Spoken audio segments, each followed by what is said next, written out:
So I recently took out an FTMO payout of $4,000. I'm going to show you exactly how I did it, what I did well, what I didn't do well, and how maybe I can encourage you guys to maybe do the same.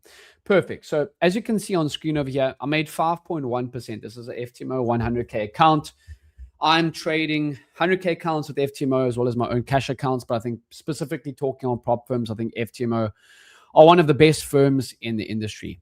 Here's my payout certificate over there. You can see $4,130.21 to the tick, but I get 80% of my profit split. So I made 5.1%, so $5,100, but I get 80% of the profit split. That is how these prop firms work, specifically with FTMO. With the CFD space, normally what happens is you pass phase 1, you got to make 10%.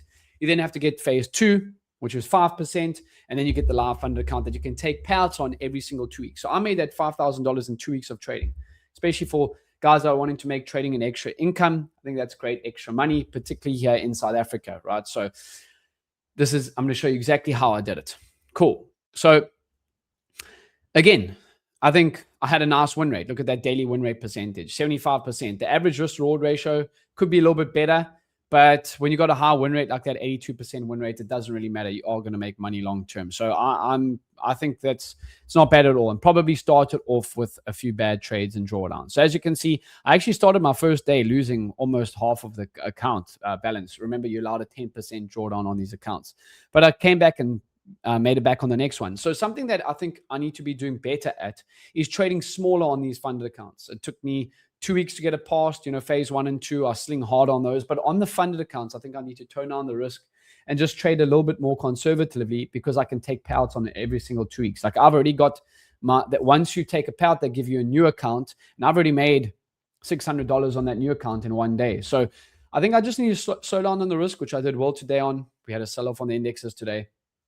And just take the payouts every single 2 weeks. My big goal is to get that 400K capital with FTMO on top of my personal cash account. That will be really, really nice. Get back to that 400K funding level with them. So as you can see, one red day, and then I bounced back quite nicely, and then had a nice Friday. And then just the second red day, kept it a little bit smaller, and then stacked up some nice 4 winning days in a row to get over the line for that 5%. You don't need a profit target for the fund account, but I was wanting to get that 5% to take the payout. Let's go and look at my report section, and I'm doing this all on TradeZilla, which you can check out in the link in my bio as well. But let's have a look at the report section here. Let's go to day and time and see what time of day, because I think everybody needs to know what they're doing well. So we can actually see my best trading time, as you can see over there, is actually 9 p.m. South African time. The open's at 4:30, so this is actually later on in the trading day. My worst trading time is actually right after the open. When I rush my trades and I try and hop into them immediately, not great. They're just 30 minutes after the open. As you can see, okay, so I did trade a little bit of the DAX in the London session on this, which we'll get to the symbols in a moment. But as you can see, when I wait for the open to play out, I trade a lot better later on in the session. Right, very interesting stats on this actually, because normally my best times are around from 6 o'clock to 9 o'clock. But I guess the markets move in waves and cycles, just like trading profits will. But this is very, very interesting. So my best trading times come after the 4:30 p.m. open, clearly, right? 4:30 p.m. is market open. My best times are coming as price action develops. And I got one theory that probably could resonate with you guys that are watching this. Instead of trying to hop in as the market opens, let the market develop, give you more information to give you a better idea of what price wants to do. That's the first one. And then the second one is, again, you get a lot of fake outs in that first, it ties in with the first one. You get a lot of fake outs. A lot of momentum plays in the first hour. Whereas once the first hour plays out, you have a really good idea of what markets want to do. Let's go to the symbols and actually look over here. So my best symbol was actually the NASDAQ. My worst symbol was the Dow. I think the Dow, I try to short on the first day and end up taking a loss on that. So that was pretty irritating. But look at that, US 100. So again, this is a CFD account. Same as NQ, just as a CFD contract for those watching. But NASDAQ, my best. And then I did trade a little bit of NVIDIA and Tesla. And then the DAX, actually my second best. So no surprise there. You guys know I love trading the DAX sometimes in the London session.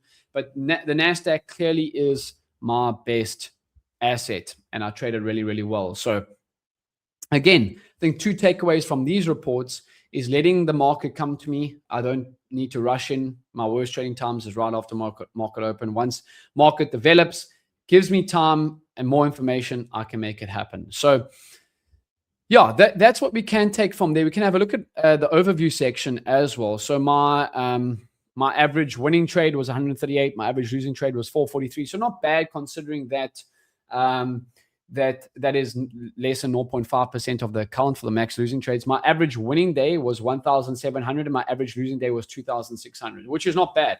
I always like to look at it from a day-to-day perspective, because if you have one bad losing day, you don't want it to mess up 4 winning days. I think that's what a lot of traders struggle with. They let one bad day ruin their whole week. And I think if you can get that close to 1-to-1, that is something that I've been working on personally.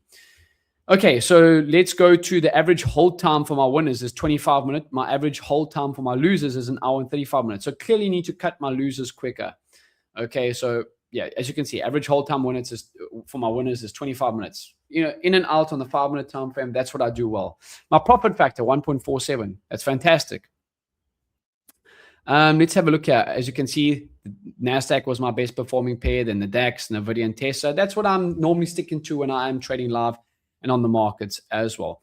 By day, actually Wednesday being my best trading day, and then Monday and Tuesday. Thursday was a little bit of a break-even one, and then Friday as well. So that's the trade distribution. Let's have a look at the best days. Sorry, performance by week over here. There we go. Wednesdays. As the week progresses, this is not. It's probably something I already know from just being 9 years in the market now. Monday and Tuesday, sometimes lower volume chops me up, whereas Wednesday, Thursday, and Friday is where I am making my money. No surprise there. I know that from a trading perspective, and I think this is something that I really enjoy with TradeZilla is that if you aren't tracking to improve, and you don't know your stats, you're never going to get better. So Mondays and Tuesdays, lower volume. Once that picks up volume as the week continues, that's when I get better, because you guys know I like to trade in trend. And yeah, that's kind of the main things that I do look for in terms of my trading stats. 2 main takeaways: try and get my average daily winners average winning day close to my average daily losing day. And then second of all is trading better as the week continues. And then lastly is letting the market open, come to me, and then go from there. So you can trade live with me every single day. The link is in my bio. Hit this over here. The code FIRST gives you a free month. And then you can check out the list of prop firms that I like using. FTMO is there, so you can check them out. Top One are great as well. You guys have seen me take payouts with them too. And then the brokers that I use from an individual own cash account perspective is over here. So that's it for this video. Again, I just think it was a really, really nice payout. Just the first prop firm payout of the year. I've taken personal payouts, but first prop firm payout of the year. My goal is to get 100K with FTMO this year. So come along for the journey, and we'll see you guys on the next video. I hope that this helps. Comment below if there's anything that you guys want me to cover next. Cheers.